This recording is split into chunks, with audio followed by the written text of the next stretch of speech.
ವಯನಾಡು ಶಿರೂರು ಗುಡ್ಡ ಕುಸಿತ ದುರಂತ ಇದೆ ಝಲ್ಲನಿಸುತ್ತೆ. ಇದೀಗ ಮಲೆನಾಡು ಭಾಗದ ಜಿಲ್ಲೆಗಳಲ್ಲೂ ಆತಂಕ ಎದುರಾಗಿದೆ. ಜಿಲ್ಲಾಡಳಿತವೇ ಡೇಂಜರ್ ಸ್ಪಾಟ್ಗಳನ್ನು ಪಟ್ಟಿ ಮಾಡಿದ್ದು ಮುಂಜಾಗ್ರತಾ ಕ್ರಮಗಳನ್ನು ಕೈಗೊಳ್ಳುತ್ತಿದೆ.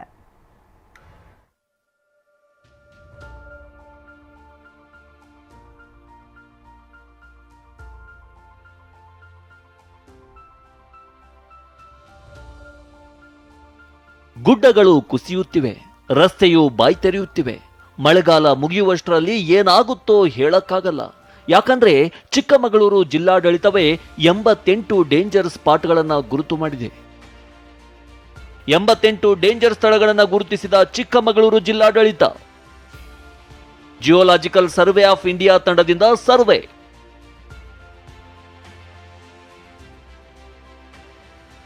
ಮಳೆ ಶುರುವಾಗಿದ್ದೇ ಆಗಿದ್ದು ಚಿಕ್ಕಮಗಳೂರಿನ ಚಂದ್ರದ್ರೋಣ ಪರ್ವತ ಶ್ರೇಣಿ ಅನೇಕ ಕಡೆ ಭೂಕುಸಿತ ಉಂಟಾಗಿದ್ವು.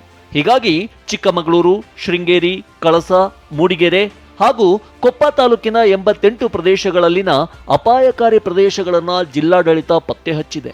ಮಳೆಗಾಲದಲ್ಲಿ ಮತ್ತಷ್ಟು ಎಚ್ಚರಿಕೆ ವಹಿಸಲು ಮುಂದಾಗಿದೆ. ಸೆಂಥಿಲ್ ನೇತೃತ್ವದ ಜಿಯೋಲಾಜಿಕಲ್ ಸರ್ವೆ ಆಫ್ ಇಂಡಿಯಾ ತಂಡ ನಾಳೆ ಚಿಕ್ಕಮಗಳೂರಿಗೆ ಭೇಟಿ ನೀಡಲಿದೆ. ಜಿಲ್ಲಾಡಳಿತ ಗುರುತಿಸಿರುವ ಸ್ಥಳಗಳಲ್ಲಿ ಪರಿಶೀಲನೆ ನಡೆಸಲಿದೆ. ನಮ್ಮ ಜಿಲ್ಲೆಯಲ್ಲೂ ಹಲವಾರು ಕಡೆ ಈ ಗುಡ್ಡ ಕುಸಿತ ಆಗಿರುವ ಹಿನ್ನೆಲೆಯಲ್ಲಿ ಬಹುತೇಕ ಸಣ್ಣ ಮತ್ತು ಮಧ್ಯಮ ಪ್ರಮಾಣದಲ್ಲಿ ನಮ್ಮಲ್ಲಿ 88 ಕಡೆ ಆಗಿದೆ. ಆ ತಂಡ ಬಂದಾಗ ಜಿಯಾಲಜಿಸ್ಟ್ ಅವ್ರ ಹತ್ರ ಮತ್ತೊಮ್ಮೆ ಚರ್ಚೆ ಮಾಡಿ ಎಲ್ಲ ಪ್ರದೇಶಗಳಿಗೂ ಹೋಗಿ ನಂತರ ಅವರು ವರದಿಯನ್ನು ಸಲ್ಲಿಸ್ತಾರೆ. ವಯನಾಡು ದುರಂತ ಎಫೆಕ್ಟ್, ಕೊಡಗಿನತ್ತ ಮುಖ ಮಾಡದ ಪ್ರವಾಸಿಗರು. ಮಳೆಗಾಲದಲ್ಲಿ ಕೊಡಗು ಪ್ರವಾಸಿಗರಿಂದ ತುಂಬಿ ತುಳುಕ್ತಿತ್ತು. ಆದರೆ ವಯನಾಡು ದುರಂತದ ಬೆನ್ನಲ್ಲೇ ಜಿಲ್ಲೆಯಲ್ಲಿ ಪ್ರವಾಸೋದ್ಯಮ ಮಂಕಾಗಿದೆ.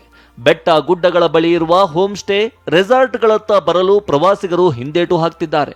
ಆಗಸ್ಟ್ನಲ್ಲಿ ಆಗಿದ್ದ ಬುಕಿಂಗ್ಗಳನ್ನು ರದ್ದು ಮಾಡಿಕೊಂಡಿದ್ದಾರೆ. ಶಿರಾಡಿ ಘಾಟ್ನಲ್ಲಿ ವಾಹನಗಳ ಸಂಚಾರಕ್ಕೆ ಅವಕಾಶ.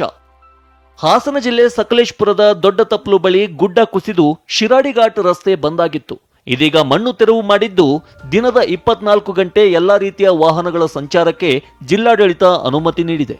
ಅಲ್ಲಿ ರೋಡ್ನು ಸಹ ಸ್ವಲ್ಪ ವೈಡನ್ ಮಾಡಿಕೊಂಡು ಈಗ ಅದರ ಮೇಲೆ ಎಲ್ಲ ಮತ್ತೆ ಜಲ್ಲಿ ಎಲ್ಲ ಫಿಲ್ ಮಾಡಿಬಿಟ್ಟು ಇದು ಮೋಟ್ರಬಲ್ ಆಗೋ ಥರ ಮಾಡಿಕೊಟ್ಟಿದ್ದೀವಿ. 24/7 ವೆಹಿಕಲ್ ಮೂವ್ಮೆಂಟ್ ಅಂತೂ ಆಗ್ತಾ ಇದೆ ಕಂಟಿನ್ಯೂಸ್ ಆಗಿ. ಏನೇ ಹೇಳಿ ಸಾಲು ಸಾಲು ಗುಡ್ಡ ಕುಸಿತ ಎಲ್ಲರನ್ನ ಬೆಚ್ಚಿ ಬೀಳಿಸಿದೆ. ಅಳೆದು ತೂಗಿ ಹೆಜ್ಜೆ ಹಾಕುವಂತೆ ಮಾಡಿಬಿಟ್ಟಿದೆ. Bureau report, TV9.